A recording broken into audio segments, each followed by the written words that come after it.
By Franco Trading Enterprise. Still, fun papa fee.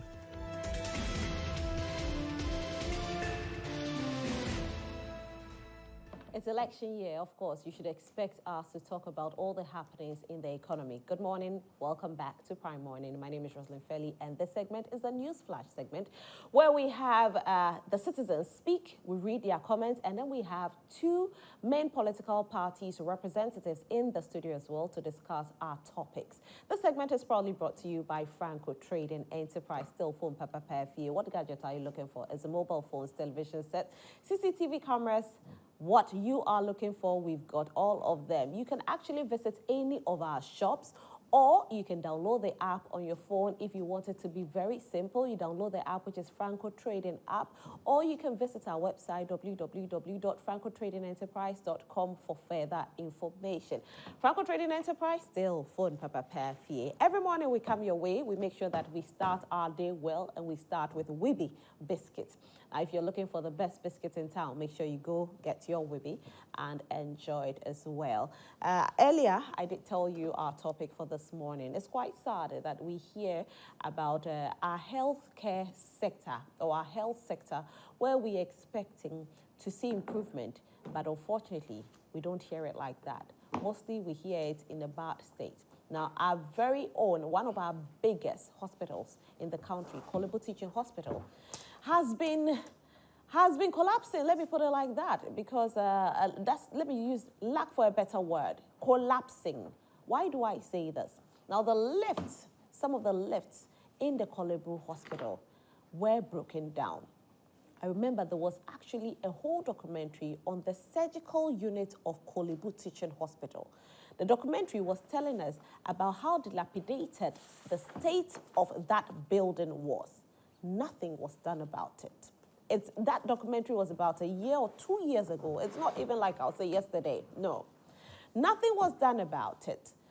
Last week, we heard that the lifts in that building had stopped working. Hence, elective surgery were suspended. This is our topic for this morning. Want you to join the conversation. But before then, let me introduce my guests to you. I'll read the newspapers and we can delve into that. Representing the NPP this morning is Benjamin Jewu up here. Good morning, Benji. Good morning, Rosalie. How are you? I'm okay. It's always good to have you here, though. I wish I pray that one day I have a beautiful daughter as you are. Amen. It will happen. So hopefully. And thanks for the good work that you are doing for the nation. You admire a lot, and I know a lot of people that are looking at you. They really admire you. Thank you you and some few others on our screen. Thank you. So hopefully, we pray for you that it's, you keep, leading with good examples that these young ones are looking out for. I met a lady at UPSA. And she said she wants to be a journalist one day. So she said she had seen me on TV and all that, and her favorite journalist was you. Oh, wow. So thank you. I'm honored. It's good to hear some of these things, some positive feedbacks on the things that, we see on our screen. You may never know who is watching. Who is watching, so, that's so true. Anyway, thank you so much, and thank you for being here. Thank you so much, for us Roslyn. this morning. Yes. Representing the NDC this morning is Honorable Timothy Awantim Atabuade. Good morning, Honorable. Good morning, Roslyn. How are you? I'm doing well. How are you too? I'm fine, thank you. You're looking great as always. Thank you very much. It's good to have you here. And then it's good to see you too once again, and we thank God for His mercies and His love this morning. And I want to also say good morning to my friend Benji, and to our viewers out there.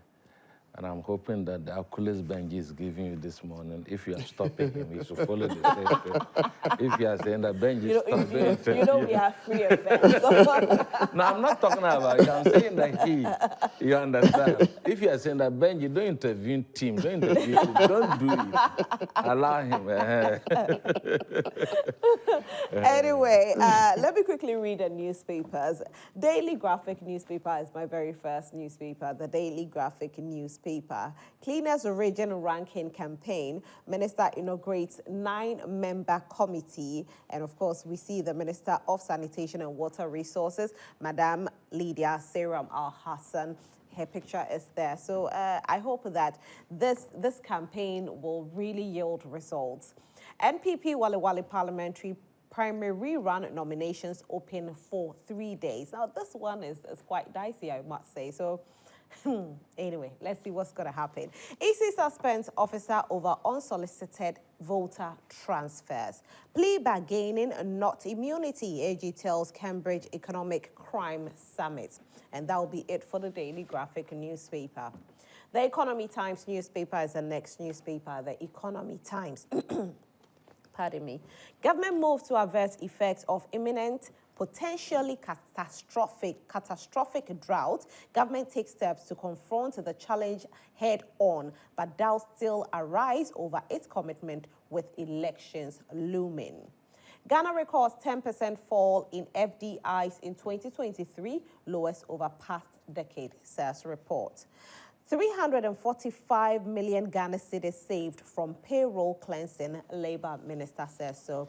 I mean, sometimes you ask yourself, who are these ghost names and where does the money go to? So as we are cleansing this, are we also finding out those who have been receiving these monies, and they should definitely be prosecuted for it? Because how do you receive monies? Yes, we've cleansed the system, but did we hold those who are accountable responsible? Anyway, the Daily Dispatch newspaper, fuel shortage, cancellation of allowances and doomsor. Bawumia reminds Mahama of his failures as president. Pusiga District EC boss suspended over illegal transfer of voters. Mrs. Najama Opoku Prempeh starts campaign for NPP in her home region of Greater Accra. And I'm guessing this is Napo's wife. NPP MP for Sehom disrespects Bawumia and still intends to contest as an independent candidate. But if he decides to contest as independent candidate, he's no more a party member, right? Benji? Right. Yeah. Right. Okay. But he's still a member of parliament.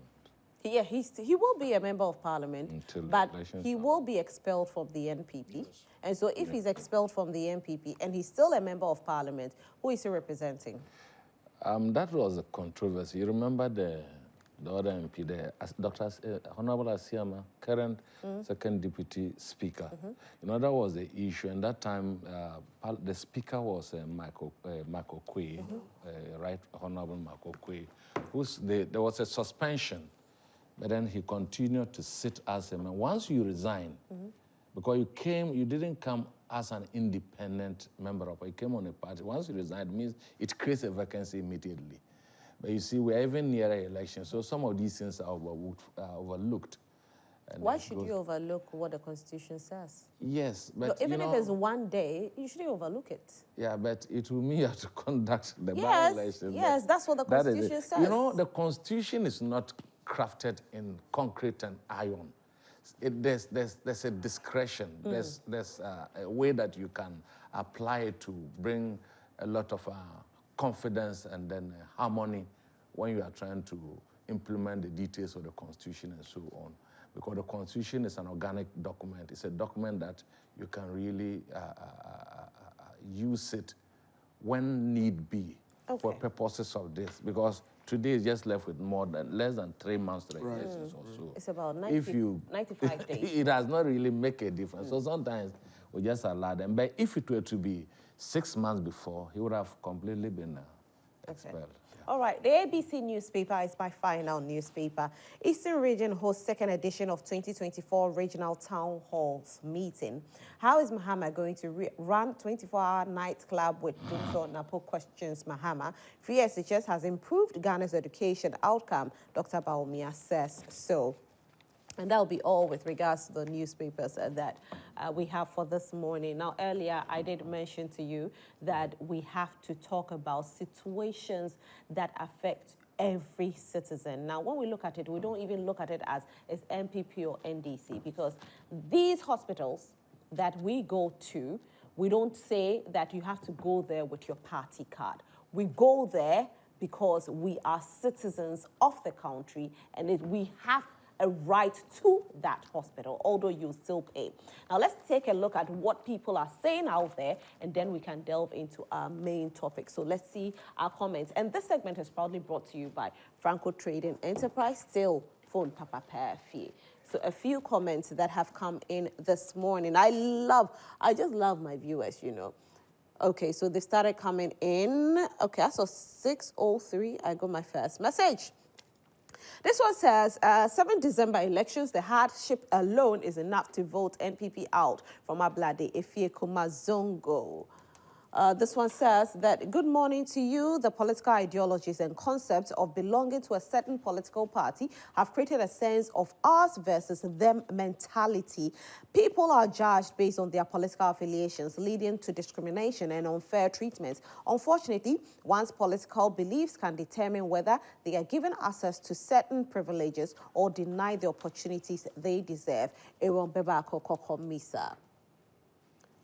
Good morning to everyone. The EC bosses Jane Mensah and her deputy are creating tension in this country. Almost 85% of the voter registers are manipulated by Jane Mensah. Even the Volta Regional NDC Deputy Secretary's name was not in the register. Whatever Jane Mensah does during this election day, John Mahama will be winning. Abochi Philip from Qatar.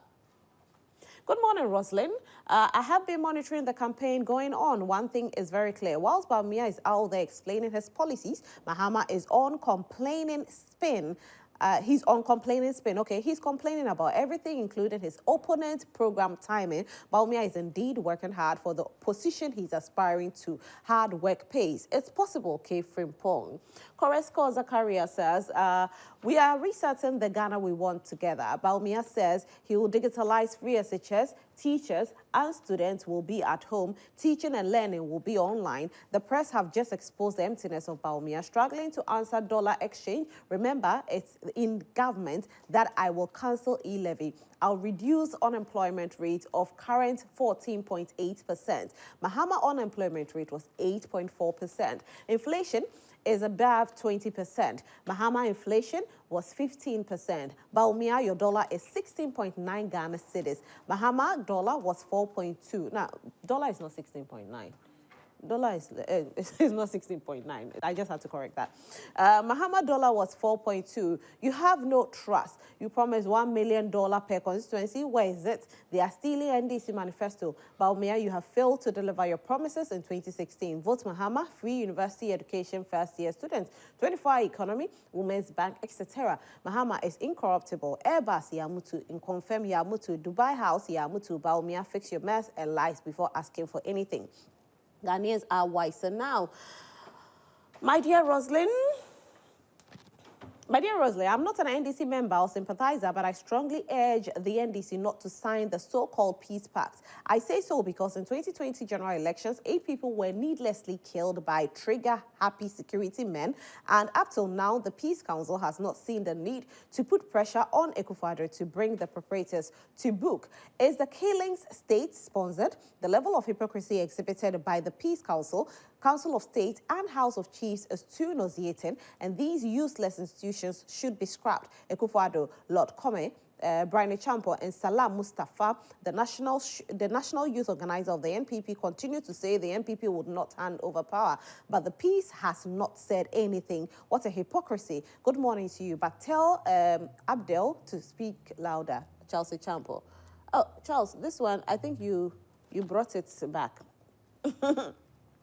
What's it about drones that Dr. Bawumia is talking about? What does the drones do? So the hospital consumables come into the country, and instead of transporting them to our medical stores and be distributed to various hospitals, the medicines are instead sent to a drone distribution center at a huge cost, and the drones distribute the medicines to where? Kolebu blood bank is almost empty. Dialysis consumables are not there. Children vaccines are in short supply. So what deliveries are the drones doing? Or it is another milking cow for Bawumia. All right, so I'll read this and I'll come back to everybody again, okay? This one says, Ghanaians are so greedy. Why Galamsey? What a future disaster. Why pastors are not preaching against it? Yesterday, one pastor was preaching against drinking of alcohol, but why can't they, the fake pastors, preach against the evil practice of Galamsey?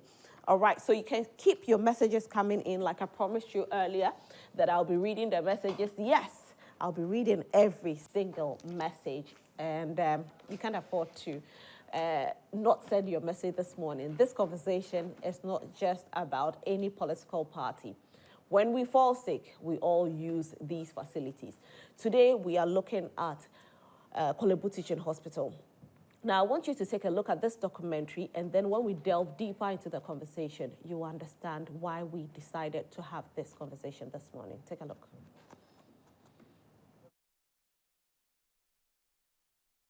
The information we have gathered is that some of the lifts have been down for the past 4 to 5 good years.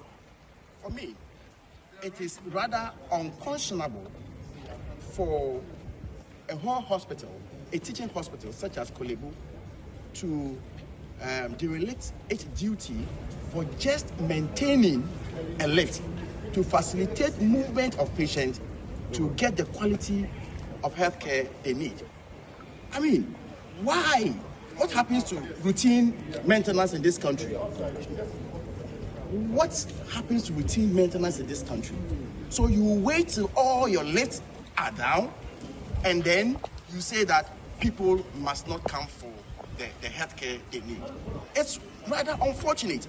And therefore, I am calling on the government, the minister responsible for health, within the next 24 hours, they cannot suspend surgery indefinitely. Within the next 24 hours, we must see the end of this unconscionable behavior. We cannot accept that reason. And so within the next 24 hours, they must tell us when they are fixing the lift at Kolebu. It is not a rocket science. The information we have. So the lifts have been fixed finally. Surgeries will resume tomorrow. However, did we have to wait for the lift to get spoiled? What are our maintenance culture as a country? Whenever we put up these buildings, these state institutions, how do we maintain them? Do we leave them to destroy before we decide to maintain or to fix? Do we leave them to destroy completely before we decide to even pull it down and build a new one? Now, somebody made a statement, said, when I look at both main political parties' manifesto, I don't see anyone saying that I'll come and fix Kolebu. Maybe it's there, but they didn't just project it. And so let me ask my guests this morning what they think about what is happening in some of our medical institutions. However, today we are fixated on Kolebu. So Benji, let me start this conversation with you. Rosalina, good morning to you and your cherished viewers as well. And a very good morning to Dr. Mamoudou Bawumia, who is on the campaign grounds, touching every part and base of this country. Yesterday, he was in the central region, went to Ewutu Senya to see the good people of Kaswa. And you can see from the way he was being received, everybody touting his name and calling him the humble Dr. Mamoudou Bawumia. And one thing about Dr. Mamoudou Bawumia seems to appeal to the electorate about how, very, very down-to-earth person he is. And yesterday there was a video that was circulating all over social media where he had time, knelt down, almost like he squat to talk to a cripple, to interact with him. And for me, I have always emphasized that Dr. Mamoudou Bawumia's presidency would be closer to any other president in the history of this nation. He is demonstrating that he is somebody that is going to get closer to the people. And that is something that we've all seen. And so for me, I would encourage all presidential candidates that once you are given the nod, once you are given the mandate, do not let your employer or do not bring any gap between your employer, who are the citizens of this nation, and yourself. Now, because many a times, Rosalind, when people are being voted into power, they forget the people. They forget that at the end of the day, they go back to them and even ask them for another term or whatsoever. But Dr. Mamoudou Bawumia's style of campaign has really touched a lot of lives, and he has gained momentum. So kudos to the campaign team and Dr. Mahmoud Baumia as well. And then you read about Honorable Dr. Opoku Prempe's wife coming in as well. So you can clearly see that everybody is helping. The second lady, Hajia Samira Baumia, was all the way in Sunyani and its environs campaigning. So it's good for us. I have never seen our opponent's wife, Lordina Mahama, on campaign trail before. And that's a question that I ask myself all the time. Have you ever seen the wife of the former president, Lordina Mahama, on campaign trail before? It's a question that everybody is asking. If you go on Facebook, they raised it that, all of these people are touching our base, but they haven't seen anything from the flag bearer of the NDC. Rosalind, in our healthcare system, I think we need to go back to our days in history where, when I was a kid, my mother advised me not to ever vote in for the NDC. And I asked why. And she was very bitter about them. I'm like, why are you bitter about them? So after me, I have another sister, the last born of ours. And remember those days, it was a system of cash and carry. And a mere food seller who would go about her everyday job. Sometimes she would make sales, other days she wouldn't make sales. And she's pregnant with my little sister. I couldn't even go to hospital because of the cash and carry system. So this country has developed from certain days or dark days where it used to be, if you do not even have money, you can't give birth in this country. It took President Kufuor in 2000, when he won the election, that given the statistics about the number of women who were going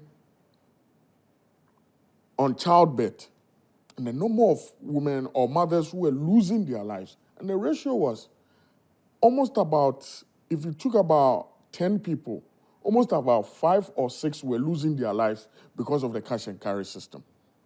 So that system was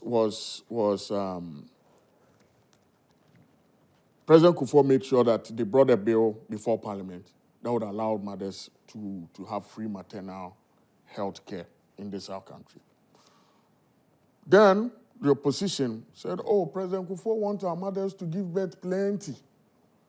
That is why he's trying to get rid of such a system. But in fact, it was the purpose of the main bill was that women who were in labor were struggling to pay, their medical bills before they could give birth. So if you look at this whole thing, and then we migrated from that dark days to NHIS. When we were bringing the insurance scheme, they told us that it wasn't feasible. If you could recall, for political gains, they went around spewing lies and telling the ordinary Ghanaian that the National Health Insurance Scheme was not going to pay bills or whatsoever. But President Kufuor stood on his grounds, and we brought the NHIS. What was it for? To make sure that the good people of this country are able to be catered for before. All right, at least. Benji, I really want to ask you. Yes, so I'm giving a history. I get your point, but of where we are coming from. I get your history, but I know that because we are on live television, right, and we are working with time. If right, we don't take care, we'll not tackle the main conversation. We are looking at the state of Kolebu as of now. Exactly. Like I said earlier, about 2 years ago, there was a whole feature on how dilapidated the surgical unit was. The government didn't do any renovation whatsoever. 2 years down the line, the lift gets broken. Now we are seeing that elective surgeries had to be suspended because of that. only God knows how many people have lost their lives because of that. Now, when we look at surgeries that are done, a minimum of 10 surgeries are done in a day. Now they are into hundreds. So you can only imagine the backlog. Surgeries are resuming from tomorrow. But did we have to wait to get to this point? That's what I'm saying, that Rosie, because I don't see where NHIS is in this conversation. See, I'm saying that we've come from a point, okay? And this government is always bent on making sure that the ordinary Ghanaian has a system that seems to take care or even ameliorate the kind of hardships that they go through, okay? So if Kolebu is having all these issues, we understand that it's a government institution or government hospital. But Rosalind, Kolebu's problems, if you interact with people that really work there, will tell you it has to do with leadership. Leadership. Leadership. And you are right this morning when you talk about our maintenance culture. Rosalind, I have painstakingly gone to Ridge Hospital.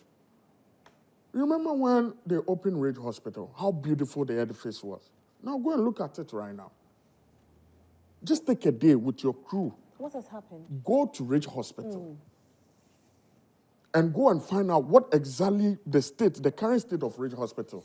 Look, when I went there, you see, it was a state of the modern art. So from what you are saying, it is the management. Yes. Is that it? I mean, we have had interaction. When some of this news comes up, we interact with some of the members that are there, or the workers, the staff, that what is actually your problem?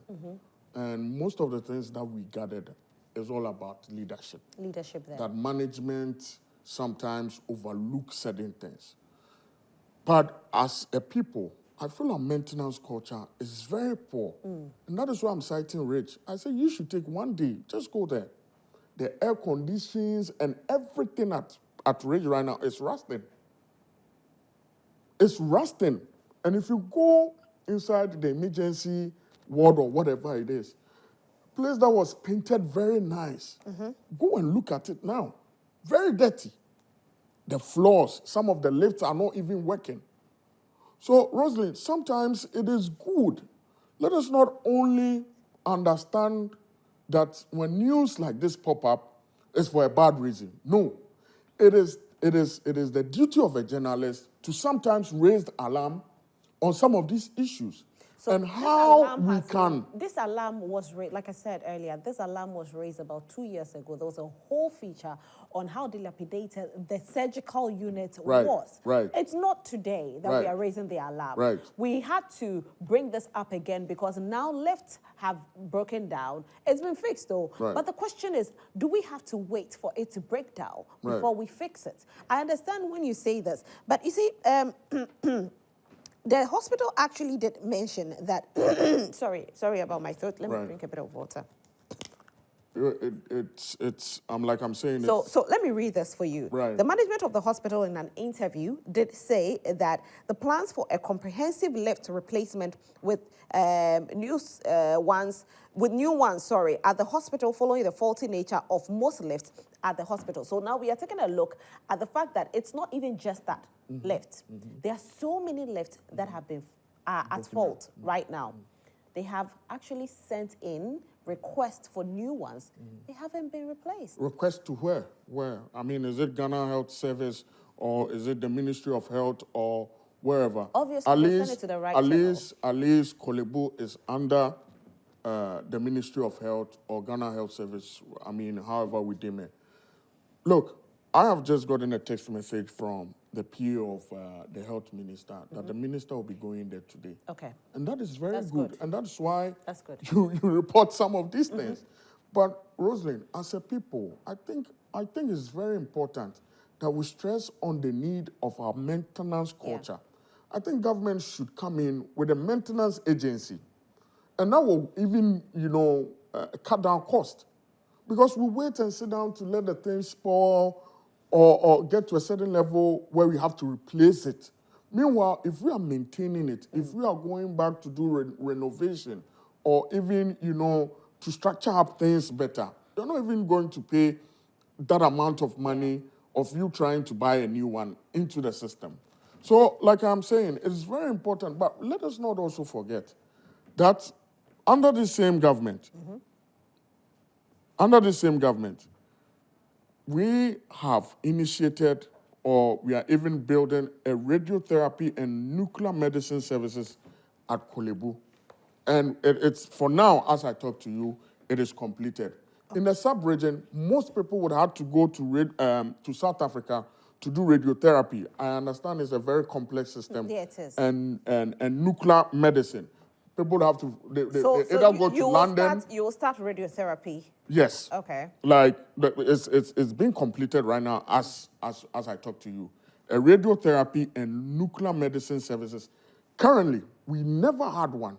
This government came in and made sure that it's completed. Okay. So, Rosalind, it's very important. The system where, like, you know, you have your citizens flying out of your country to seek medical attention elsewhere. It's something that we all must at least take a critical look at. I like that, but we also have to take a look at our structures. Without Very, the very structures, important. without the structures, I don't know how we'll have a radiotherapy and Very, nuclear very system important. in there. So can we start tackling the fundamentals before we tackle the... Exactly, Because just like I told you last week, how do you expect to put internet in areas that they don't have even access to light? It's true. So we need to tackle the fundamentals. Can we fix our buildings? Can we fix our system? Can we fix these things and then we move on to it? So let me come to my last point. Please. Funny enough, there are various departments in Kolebu Teaching Hospital.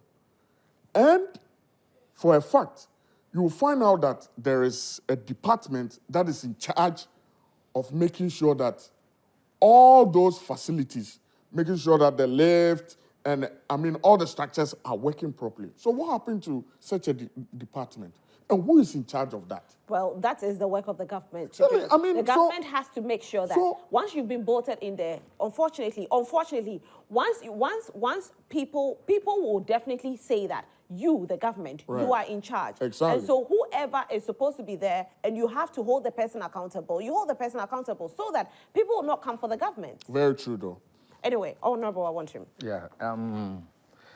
Interestingly, our MPP friends would not talk without giving a jab to Lordina and all those close to our flag bearer, who is currently touring the Bono region.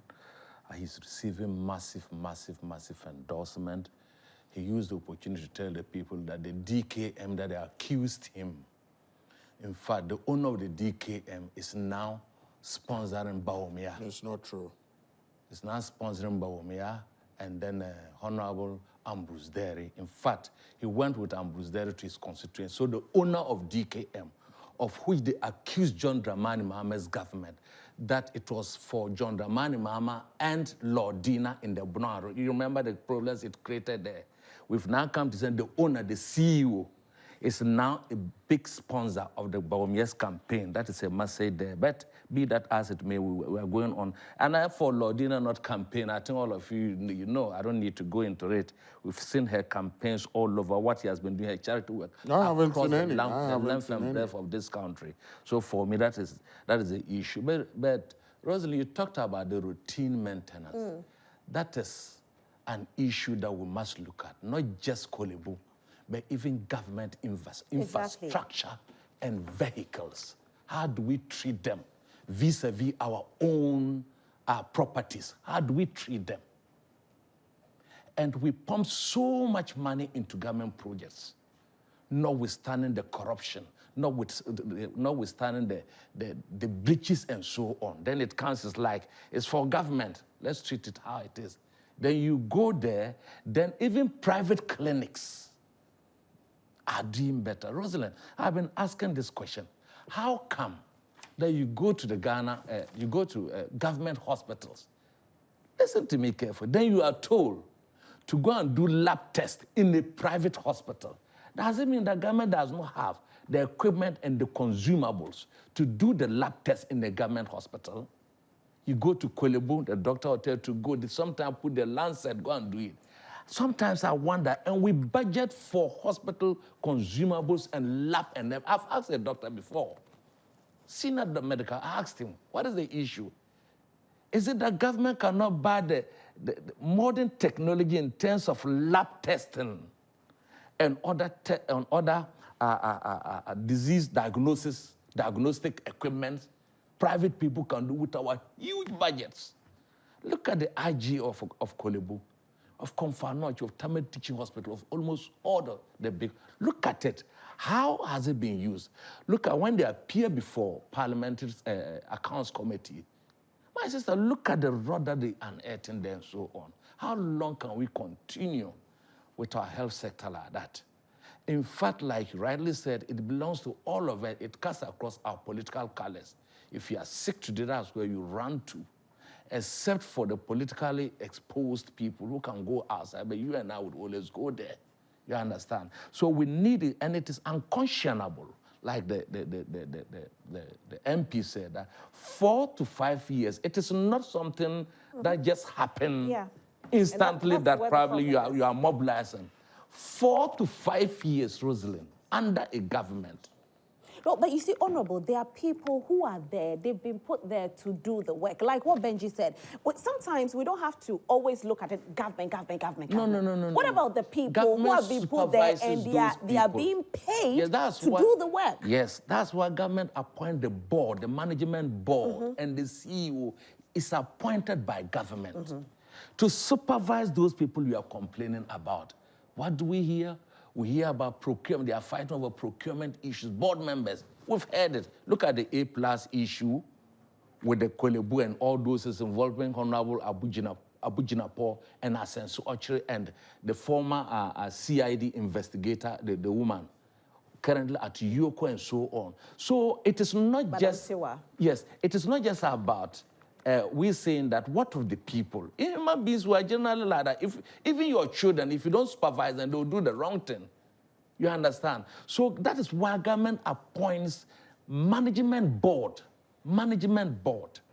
Government appoints the CEO. Government appoints a minister of health and his deputies. The health sector is huge. I remember Dr. Kumbo saying the health sector is like putting 3 big ministries together.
discipline, the staff rise against them. And when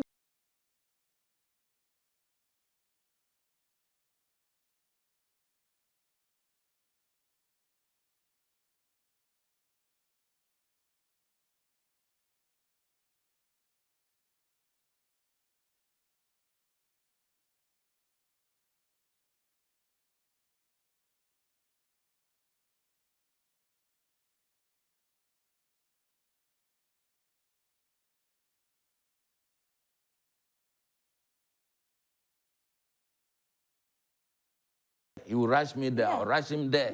When we go there, we're going to ask Nobody will look at your who is an NPP nurse, who is an NDC doctor. Sometimes I always ask myself, our friends who are Muslims, when they are sick and then they go to the hospital, do they ask who is not a Muslim? Who is a Christian? Who is a Christian? That's true. They want treatment, you understand? And that is it. Everybody goes there. That is the last resort and so on. But you said something very interesting. And because as we talked this morning, Rosalind, look at Confanoche.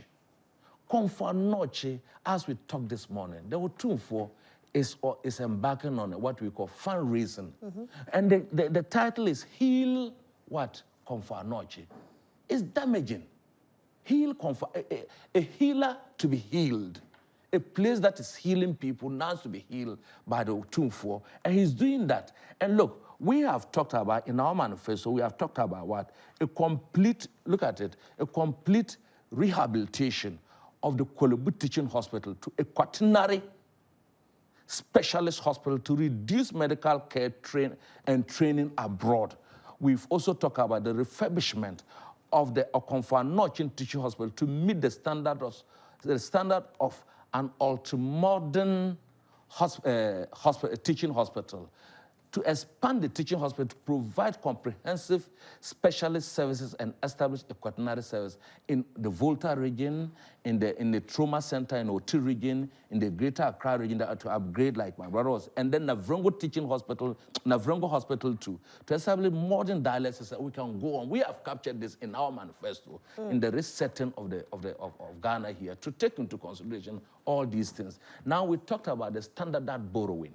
In fact, Ghanaians will not have any problem if we are borrowing $100 million to push to Kodebu. I don't think they'll have a problem. Or to push to our hospital in Kumasi. But there's always budget allocation for There's budget these allocation. hospitals. But you know, the infrastructure of health service and the equipment is it's very expensive. It's capital intensive. Yeah. But look, an example is let me speak with the CEO of Kolebu. He's online right now, and then I can come back to you. So we have with us Dr. Opoku Wari Ampoma, who is the CEO of Kolebu Teaching Hospital, joining us this morning. Good morning, Doc. Good morning. Please, how are you doing? Fine, thank you. Yourself? I'm doing well. Thank you very much for joining us this morning.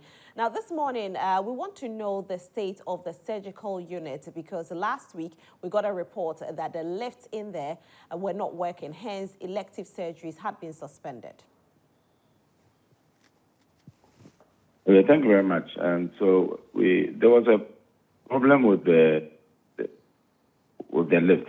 Now, over the past few months, it has been giving us some problems, and we have already initiated the procurement processes to acquire a new lift for the surgical block and also to rehabilitate the second one. But then the mechanical problem developed, which unfortunately took a little time to fix. So in the meantime, what was done was that the elective surgeries, the urgent elective surgeries were redirected to other theaters around the hospital. Although it's a surgical block, you should also appreciate that Kolebu doesn't have just one surgical theater. We have several theaters across the entire hospital. So although when we talk of surgical block, everybody thinks that that's the only place that surgery happens. Surgery happens in about 8 other area places across the hospital. So the emergencies and the urgent electives were redirected to those places so that work was not interrupted.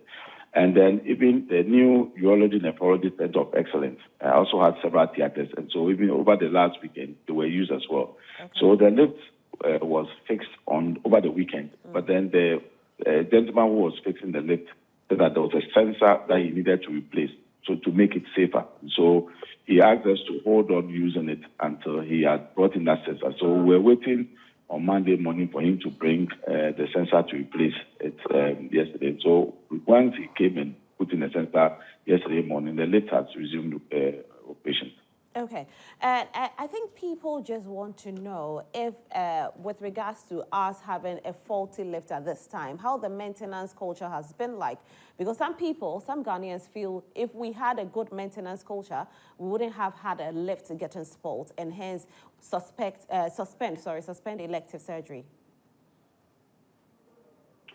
So there's an agreement that's been, but we had a firm that was taking care of the maintenance of the lifts. But then because of the recent, we've actually asked some more experts to come in, and so we are engaged with them to see what the best way going forward in terms of the regulation of lifts. But then this is something that we had already identified, and so if you look at our program for this year, we are due to replace at least one lift in each of the tower blocks. And so that program is ongoing. We've had discussions at various levels, and that is going to be executed. How soon should we expect the lift to be replaced? I think what you should understand is that for the kind of lift that we use, because it's not a regular lift that you use in ordinary buildings, this is the lift that has to be able to carry hospital beds. So these have to be fabricated. And so although we've already engaged the procurement process, it's going to take a bit of time. They are saying that the minimum delivery period is about 6 months. We started these discussions a few months ago. And so it's going to take a minimum of 6 months. That barring any constraints with the global, shipping and things like that, because they are not fabricated locally. And so, but we are expecting that, knowing the urgency of the situation, they are going to expedite the delivery. But I cannot give you a picture, but we are on course to get the lift replaced. Right. Now, let's look at the current state of the entire surgical unit. How is it like? I think if you look at it, I mean, the surgical block has undergone extensive, renovation. If you look, I think some of the pictures that are being shown on the social media are not reflective of what it is today. A few years ago, the surgical block had deteriorated, the external facade had deteriorated. But this has been done. So if you come and look at the surgical block now, the whole facade has been renovated.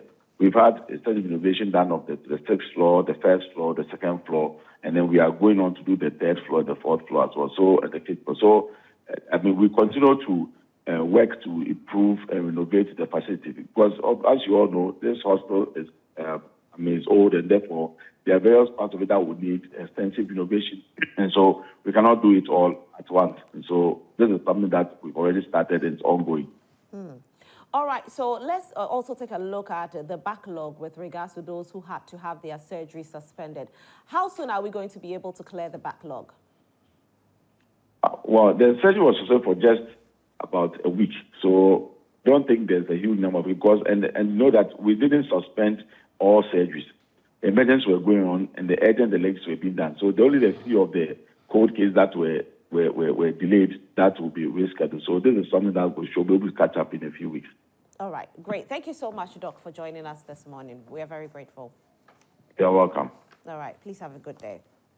Okay, so I've been speaking with Dr. Opoku Wari Ampoma, who is the CEO of Kolebu Teaching Hospital, and he has told us that the lifts have been fixed. They are going to replace the old lifts with new ones, and of course, the surgical block has also been renovated, so it's not in the bad condition that was going around on social media. Definitely, our lens will visit that place to affirm what he's saying.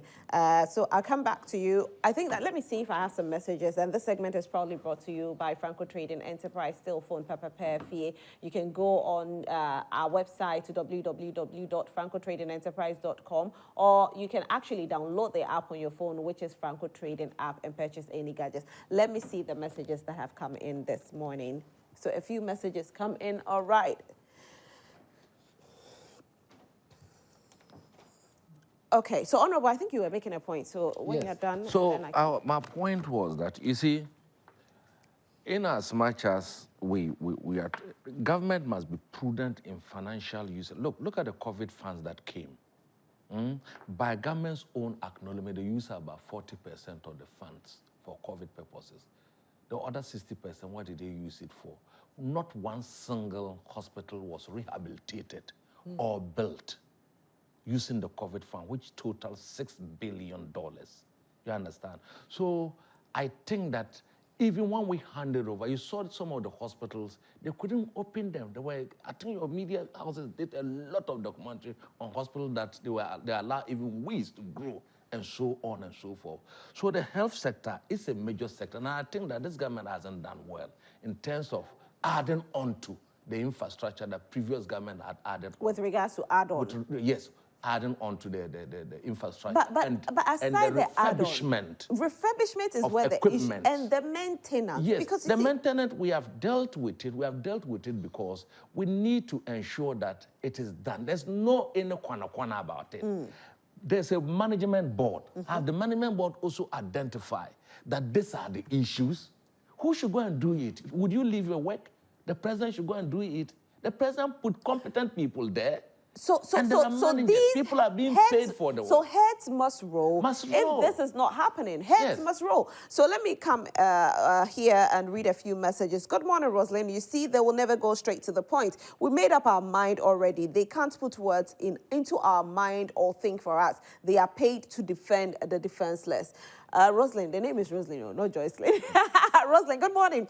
Tell the NPP man that the devil you know is more than the angel you don't know. Please, Rosalind, they said inflation is reduced to 20%. Rosalind, are you feeling it in your pocket? They are good at concocting figures. We are weighing reality on our pockets.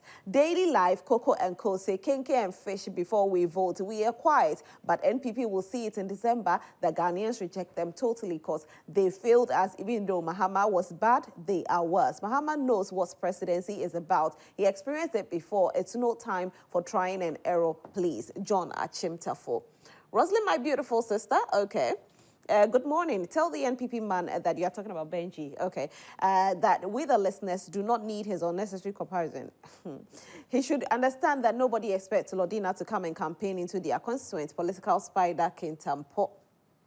Good morning, Rosalind. The man is saying about NHI. Okay, he should stop. Okay, let me go. All right. Akonsi Gariba says, good morning, Rosalind. Our appeal to Alhaji Mahmoud Bawumia to make supervision a key factor in his government to make the Ghanaians to sit up and be proactive at all times. Dr. Alhaji Bawumia had lifted the standard of Ghana politics through his issue-based politics, where he's introducing credit scoring system to enable Ghanaian workers to afford certain items to comfort their lives. Unfortunately, his opponents are still fixed in promoting nightclubs as an alternative for the youth of Ghana. May God save Ghana. Greetings to Dr. Mahmoud. Mohammed Amin Adam Karaga MP. It's possible. Good morning, Rose. Our healthcare system is not working well. That is, Kolebu Teaching Hospital is as a tertiary hospital should not be allowed to spoil, but must be well equipped to its status that Ghanaians deserve. Our politicians should stop playing partisan politics with healthcare because health is wealth. As every Ghanaian pays NHIS levy automatically. So why should any citizen die during emergency cases due to lack of funds? Rose, I like the passion with which you are demanding answers because as we speak, no bed. Ambulance services demand money before, and when you get to the hospital, no bed. Nanakwesi Odame Ayinem.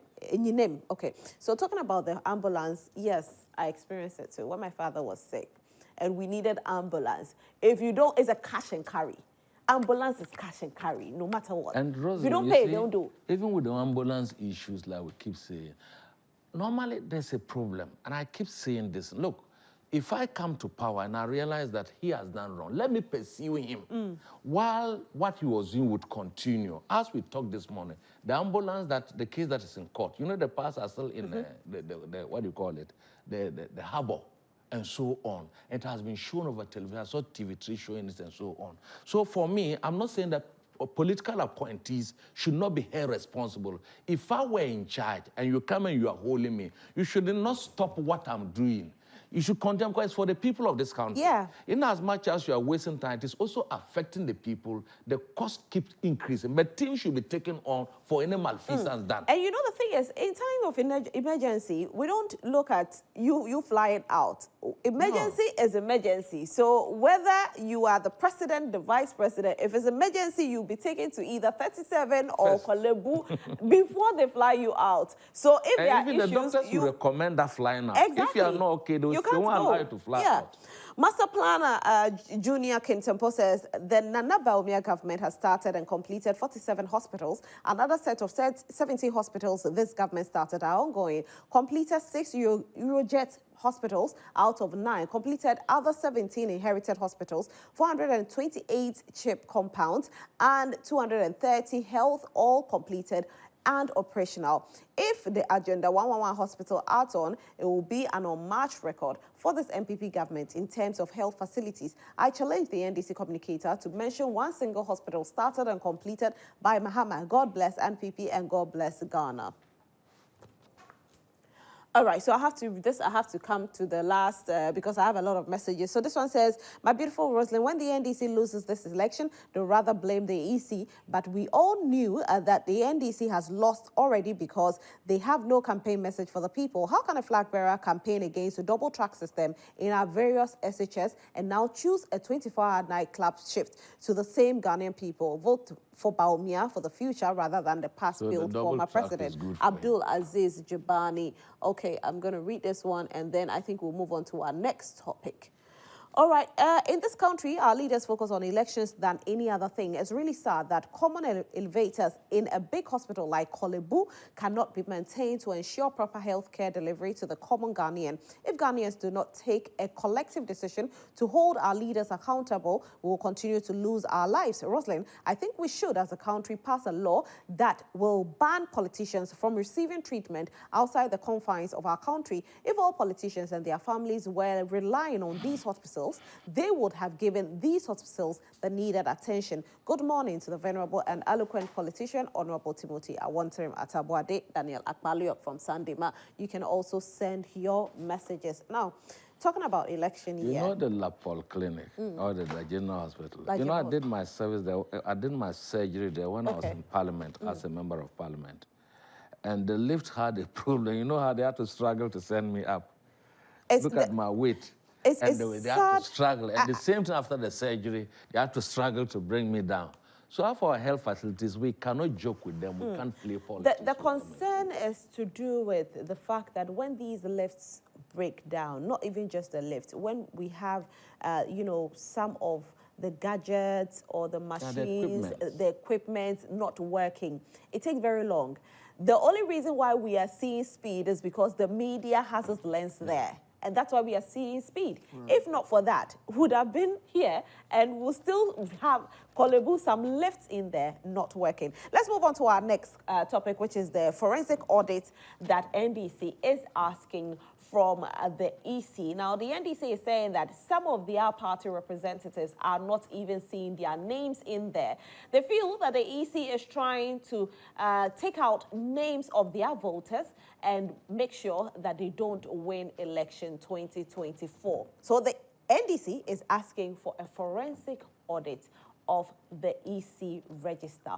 That is the register that you can go and use to vote. So when you go and your name doesn't appear in the register, you cannot vote. But if your name appears in the register, then you can vote for whoever you want to govern the country. So I'll start the conversation again with you, Benji. Well, Rosalind, a quick rebuttal to what my brother said here. Look, he said that he's disappointed that the government had not add any infrastructure or hospitals to what they left us. Look, in the area of ambulance services, when they were leaving power, in their handover note, they left us only 57 ambulances. 57. Now, when we came in, we've given every constituency almost about 307 ambulances in the whole of Ghana, and you can check that. Okay. Look, we are building hospitals. We have Agenda 111. When it's completed, we'll definitely talk about it. But and let me tell you, too, it's shocking. This is some hospitals started by the Akufo-Addo Bawumia government but yet to be completed. We have 100-bed Obuasi Trauma Hospital. We have 100-bed Enyinem Hospital. We have 40-bed Eyirasi Hospital, 750 Konfanochi I think one of maternity. the viewers sent okay, so good. And I want to tell you, this next one will tell you the ones that we've started and completed. Honorable Timothy, if you go to Akontombra right now. Benji, I really wish I had. Because no. I understand but you know, when he makes certain. The viewer I understand. I mean, the list is here, and he's saying that we didn't add anything to it. It would be very good for me to mention some of these things to him. He said that the COVID funds were used and the leftover of COVID funds and whatsoever. You know, we have very discerning viewers, and the viewers actually it's very important that the message for all you know, some of the viewers do not even know that Akufo-Addo and Bawumia have started and completed these hospitals. If you go to Bogoso, you have these hospitals. If you go to Elibo, Mpoho, Insuyayem, Wasadunkwa, Weta in Volta region, if you go to Somenya, if you go to Tolong, if you go to Saola, if you go to Baubupe, if you go to Bamboy, if you go to Swame, Chede, I understand you. All of this, I mean, almost about 40 hospitals. But unfortunately, because of time and completed by Dr. Mahmoud. Let's move on to our next. So, Honorable Timothy, if you are not in the known, please ask and then we'll give it to you. It's very important that, you know, we have a very free and fair elections. So if you are looking into the areas of forensic audit, look, I have always said that anybody that starts to complain before a fight, already the person is defeated. Rosalind. So what is Dr. Omanibuama saying? Look, since the days of our democracy, the NDC has deliberately, if they are in power, they are okay with the EC. But if they are not in power, they are never okay with the EC. Really? Yes. And that has been their way of life whenever they are in opposition. Why are they calling for forensic audit? Look, for me, Jean Mensa has been one of the most phenomenal ECs we've ever had in this country. With his way of life and the way he has managed the Electoral Commission, we need to applaud her. She's a very firm woman who cannot be brought down by any other person. And sometimes these our brothers and sisters in the NDC should know that it is a lady who is managing a whole system like the Electoral Commission. And she's done far better than Charlotte Osei in all grounds. So why are they calling for forensic audit? Look, they smell defeat ahead. And so to create chaos, they are trying to tell the ordinary Ghanaian that, look, the referee is even on their side, which is never true. So, but you see, Rosalind, let me state it very, very clear to them. We would not allow anybody who will try and destabilize this nation. Anybody who will try to destabilize this nation, I'm telling you, we will crush those people. And take it from me. Anybody who will try to destabilize this nation, we're all in this country when they told us that Mahama was in a comfortable lead and that their members should go on rampage on the street in protest of the results that were not even announced by the EC when they had obtained their provisional results. It's very important. Look, so we are building a nation where if at the end of the day, if you are not okay with what the EC is doing, we have platforms like IPAC. Rosalind, what is the use of IPAC? That all these parties who are going to be contesting the elections, if they have any grievances, they come to that platform and share their grievances.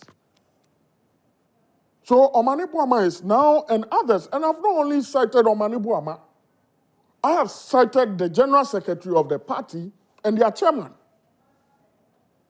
That if the EC does not comply with what they want, they will not sign the peace pact. Look, Nobody can destabilize this nation. Not even the NDC. Let me ask you this. What's wrong with having a forensic audit? What's wrong with it? No, but you see... Why can't we be open? Why can't we be transparent as a country? What is so bad about having a forensic audit? Why are they asking for forensic audit right now? No, but what's bad about it? I mean, to me, I don't have a problem with it. But I'm asking, why now? We only have about 95 days. Why not now? Okay, so they are trying to tell us that they smell something in there. That is why they're asking for forensic audit. So if there's nothing, just show it to them. Well, I do not speak for the EC, right. And I hope that the EC will reply them. But I'm trying to say that, you know, they are too bitter about this current EC. They are complaining too much about this current EC. And she's doing a wonderful job. So therefore, if you are smelling defeat ahead, please, the EC is an independent body that is mandated to make sure that we have free and fair election. And that is exactly what this woman is doing. Okay. So, Rosalind, I am begging the NDC. Our peace cannot be taken for granted. Like I said, earlier on, in 2020, they did the same. 2016, they did the same. Their candidate was winning. At the end of the day, when they had only obtained provisional results, they said that their members should go on rampage, should burn ties and others.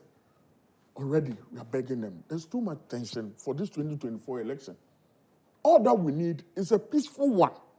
We need a peaceful Nobody should die because of this election. I think that at this point, yesterday we're actually calling on individual bodies and, you know, corporate bodies as well. If we can all come together and have a peace campaign, it will be very good.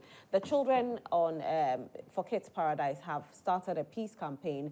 We at Prime Morning will also start a peace campaign. Everybody should come on board and let's start the peace campaign. And I really, really like the fact that you are preaching this morning. But unfortunately, you have some of your leaders who mount platforms and say things like, we will not hand over power no matter what. But the president you see, the president has spoken, but those things should be stopped with immediate effect. Yes, Rosalind. So that, because let's hit where it's hard and you know, pamper where it's soft. Let's not make it seem as though one person is doing this. You are right, Rosalind. Yeah. Look, Rosalind, I have always emphasized that this country, nobody can rig an election.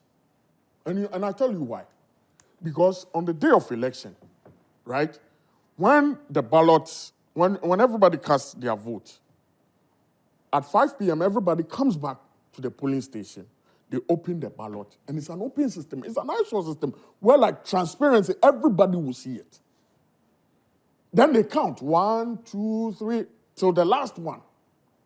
So how are you going to, if you win at the polling station, if you are, like when we went to court in 2012, it was emphasized that elections are won at the polling stations.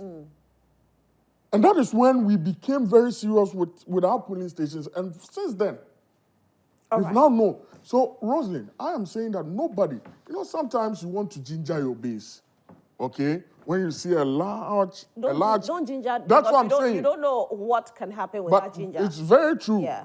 But to say you will hand over power, I'm telling you, it's a mere, you know, saying. Because when it is very clear, that President... So don't say. Vice President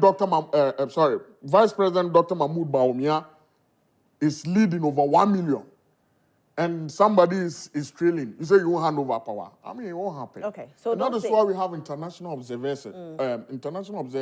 We have the role of the Peace Council and others, the Chief Imam and others. And I back your point by saying that the media, the role of the media, you have started, you're saying that you're going to start your peace campaign and all that. If anybody comes to you as a young man or a young woman to give you 2,000 Ghana cedis to go and cause chaos, ask them, where is your son, where is your daughter? I like that. It's very, very important. We need this country. This is the only home that we have. So if the NDC is asking for all this forensic audit at these crucial times that we have, I feel that EC should come through. If it can be done, why not? Okay. But looking at the timelines, we do not really have the time to do. Okay. Honorable Timothy Atabradi, with regards to what Benji said, the timeline. Why are you asking for forensic audit at this time? How long does it take a forensic audit to be done? If that is what will bring peace, why not? Can we sacrifice peace? Can we just oppose peace with anything? Peace is the ultimate. And the elections must be conducted before, during, and after there will be peace in this country. No amount of stress, like he has talked this morning, will crush anyone. Cowards, they say, die so many times before they are dead. No, but I'm only saying that anybody that tries to destabilize this country will crash them. What is No, but we are not destabilizing the country. No, anybody that tries to destabilize our country. Nobody can even try. Yeah, exactly. Thank you very much. The president is the conditional. Conditional. This is very conditional. Benji, let him make his point. Don't miss my words, please. Don't miss my words. Benji, let him make his point. If you are going to try to destabilize this country, I'm telling you that we will crash you. Exactly. That's exactly what I'm saying. Exactly, that's what I'm saying. If you are going to destabilize this country, we will crash you, Honorable Timothy. That's what I'm saying. Benji, we don't have just one political party. We have various political parties. We have various independent candidates who are even vying for positions. So let's not even look at the NDC. We are looking at every political party that is vying to come into government. Yes. Rosalie, you must, I told her at the beginning, tell him that if my... He will interject again. No, I won't interject. You go on. You go ahead. You see, cowards die many times before they are dead, they say. They cannot even crash an egg. They should go to Bangladesh. The power of the people is ultimate. No nuclear weapons or atomic energy that can stop the movement. Honorable is not understanding my message. Benji, please. He's not understanding. Benji, let him make his point. He's not understanding. Benji, let him make his point. Emphasis on if. Benji, when you were emphasis on if. Benji, so don't tell us we cannot crash an egg. Wait, please. Benji. Don't do that. Please don't do that. Benji, you don't teach me how to talk. No, you go ahead. Honorable Timothy, you go ahead. But don't dare anybody. Don't dare anybody. I am saying that there's no amount of nuclear weapons or atomic energy that can stop the people. Once their rights have been trampled with, once their right of choice, which is inalienable and enshrined in the Constitution, there's no one who can crash anyone, not even an egg. Not even an egg. What happened at Bangladesh is still alive. What happened at Sri Lanka, where Rajapaksa flew out of the please. Why can't we speak on I am coming there. Rosalind, let me come. I'm making point based on what he said. If I had gone straight, I would have gone there. You know how we've been discussing. No, but I get your point. But I'm just trying to say that I really wish that we will not use this platform and talk about what has happened in other countries. If there was no peace in those countries, he's talking about we want to speak about peace. First of all, go and crash Brian Achampong. No, he actually... He should crash his youth organizer who said that they cannot sacrifice the elections on an altar of peace. Honorable, did you not hear him say that it's wrong for them to have said that? So allow me to talk. So you see, and we, the Electoral Commission, asking for, what do you call it, forensic audit is not beyond. If we are asking, if the Electoral Commission has nothing to hide, what won't you do? Look, people's votes have been transferred from Tamale South to Pusiga. You think that is an easy thing? This is an Electoral Commission that announced results 6 times. One went to the court to challenge her on the constitutionality of the declaration of the results. The judiciary prevented her from mounting the box for the interrogations to be done. And we have said time and again that we are not going to go to court for any declaration. We are going to win the results using legitimate means and so on. So far, we've been tracking the Electoral Commissioner up to today. You know that by our tracking, the Electoral Commissioner has admitted faults and so on. By our tracking, we've added on to the credibility of the voter register. So now, if we are doing this final one, all our efforts, including him, including other political parties, will come to zit. If the Electoral Commission does not do the right thing. We've heard a lot of people, Dr. Nyahotama, everybody call on the Electoral Commission. How even the Electoral Commissioner's husband had to call Dr. Nyahotama on these issues and so on. You've seen them replayed all over. People are calling on them. And you sit here and you think that what we are doing, we are rather fun. What? Do we control the Electoral Commission? This Electoral Commission, that its members are MPP card-bearing members. You think that we should trust them? If we had done that... Have you seen their cards? Yes. If you know, it's even in court, challenging the appointment of the IT director. You know, it's in court, challenging his appointment Mahonabu Dafiamako, and other people that are MPP card-bearing members. You think that if we had put card-bearing members of NDC in electoral commission, would they agree? They will not. What is not good for the goose, equal not good for the gander. So we are talking about peaceful, we are talking about free and fair elections. And free and fair elections are not done in a day. It's a process that takes a whole year, even a whole process and so on. People's votes have been transferred. Dead people are on the voter register. A lot of other things are there. We are asking for forensic audit. What has forensic audit got to do with all these things that he speaks? What we are asking for is for free and fair, for the accuracy of the voters, so that at the declaration of the results, no one will dispute, because we are all now going to go in knowing that this is the register we are going So, in. Dr. Manibuama is saying that there are 35 unanswered questions yes, that they need. I've seen them, but the time is not there for us to go. But we are just looking at it. These are all issues. For Charlotte Osse's stewardship, it is there for everybody to know. Whether Jimenez has done better than him or not, better than her or not, that is not my issue to judge this moment. But it is there for everybody to know. We have lived through Dr. Afarijan. We have lived through Charlotte Osse. You are saying that we have been having issues with any electoral officer that's appointed. Is that true, my brother? Is it really true? Okay. When you call Charlotte and say, unprintable words, must I repeat them in this country? No need to. I don't All right, need let to. me see if we have some comments. When we come here and we are discussing, please allow us to make our point. Don't make it as if you have become a spokesperson of the Electoral Commission and you are throwing jabs here and then you crash. You can't crash. Honorable. Even an eggshells, you can't crash. Honorable. There's no, like I said this morning, take it from me, no amount of nuclear weapons or atomic energy that can stop the movement of the people. When the people begin to move, Nobody will move. Nobody will move. Nobody will move.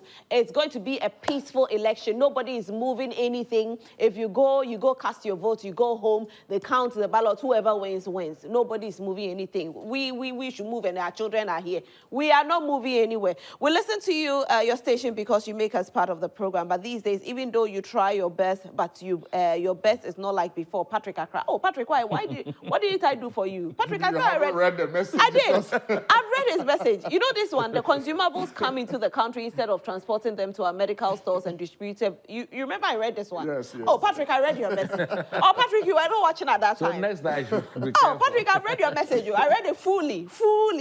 Good morning, Madam Host. Let the NPP continue to rattle. I don't think anyone is struggling to make a choice between the two. JDM all the way from Mowat inside Asa.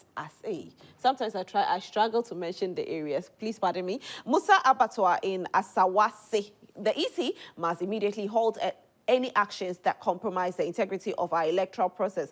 Recent events at the IPAC meeting and the EC subsequent admissions of avoidable errors are deeply troubling. We've lost trust in EC to conduct free, fair, transparent and credible elections. The credibility of our elections is at stake, and we demand accountability and transparency to restore confidence in the electoral process. My regards to Julius Deborah and Gabriel Aga. Ooh. Okay. What's happening? Okay, so this one says, good morning, Joy Prime. It's disgusting for people to call for peace without justice. The media should do justice campaign and peace would reign. And let's stop the hypocrisy. E.M. Metal Nuno Jr. Metal, as much as we are calling for peace, we know that we call for justice as well. This one's from Abdul Jabani. He said, what about my message? But I've read your message. No, not this one. No, when he said advise the NDC to... I've read it. Please, I've been reading all the messages. I try as much as possible. This one says, the MPP is using many tricks to win. They own EC. They deploy soldiers in the Volta region as usual to prevent people from voting. Why are you forcing the rule why are you forcing us at all costs? It's about stealing our monies. It's not by force. We are hungry. You are... Hey, who is this one to? All right, so Rosalind, good morning. Why the MPP man not addressing the issue at hand, rather talking about 2012 issues? The issue is EC is not behaving like efficient, independent institution. Who is he going to crash? Please give us a break. Albert from Volta North. So if you send a message and it's very long, unfortunately, because it's live TV, I'll not be able to read all. So I'll read just the last paragraph. Good morning, Rose. Once again, this year is test. is to test our state institution, that is the Police, Soldiers, Peace Council, and the Electoral Commission. And I'm happy that the NDC is wide awake and vigilant. Every Electoral Commission staff political background must be double-checked by the NDC across the constituencies before the election day. Please, as we speak, the politicians are busy doing passports for their children and flying them out. What is politics without economic power and freedom to the ordinary Ghanaian? Nanakwesi Odame Enyinem. Sami Boache from Asamankasa says, the December election will be a peaceful one and NPP-led Dr. Bawumia will win without any drop of blood and it will shock them. I heard them propagating the baseless 24-hour economy while they kicked against fears such as double tracks, and all this indicates that we are dealing with the shallow-minded. Fellow Ghanaians, don't be distracted by their desperation and continue voting massively for Dr. Bawumia to continue with the good works of Nanado, and it's possible to protect the fire with regards to Honorable Charles Echampo, MP for Asamankese, and Frankesi Edu Bekoy, a.k.a. Protozoa. So when the messages come in, if you keep it simple, it's easy for us to read. Good morning, Rosalind. Please, this left alarm was raised by Honorable Kwabena Mintah Akando, NDC MP for the good people of Joaboso, a ranking of Health Committee in Parliament and not journalist. So let's commend him for that, Jerry Blay. Okay, Jerry. But when he raised it, our license went there as well. Good morning, Rosalind. Thank you for the intervention. The NPP man was on a propaganda mission to avoid talking about the fact that Kolebu is facing serious challenges under NPP. I want to point out that there has never been a time in the recent history of Ghana that 50% to 60% of people giving birth were losing their lives. Good morning, Rosalind. Ooh. Good morning, Rosalind, and good morning to your panelists. I am not surprised that Benji is just trying to wind around the question asked. He knows very well that this NPP government has failed the people in all aspects of governance. He cannot admit on national TV, but he knows deep down within him that this government has failed woefully. JM may not be the alternative, but based on what we told the people and looking for at our performances, JM has been made to look like an angel. My heart bleeds for the future of this country, Kojo Kof Town. This all time will permit for the messages as well. Thank you all so much who sent in your messages. Today I did 80%. Hooray! I've tried my best. Who marked you? So yes, I marked myself. A very big thank you to you gentlemen for coming in today. Benjamin Jawapia represented the NPP this morning. Benji, continue doing the good work. Thank you so much. And Honorable Timothy Awantri Matabwade represented the NDC. Honorable, continue doing the good work. We'll see you again next week, Tuesday. I like the unity. This is what we need. And on December 7th, definitely we'll have more. So that you won't crash. No. Continue playing the game. We'll be drawing very, very soon. It's *281 hash, *281 hash.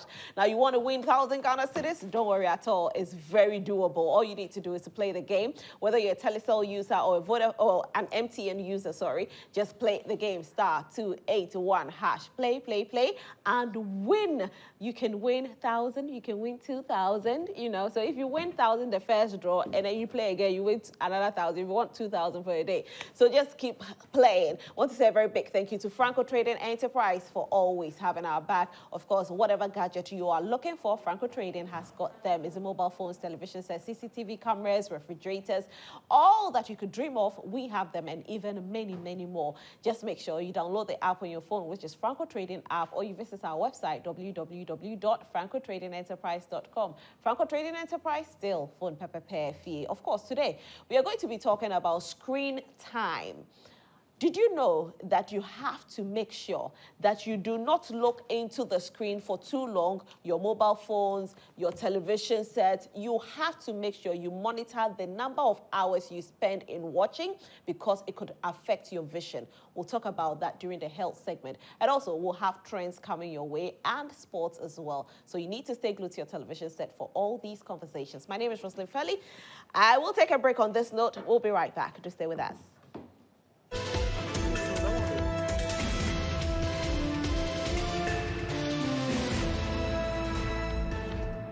Newsflash was brought to you by Franco Trading Enterprise. Still, fun papa fee.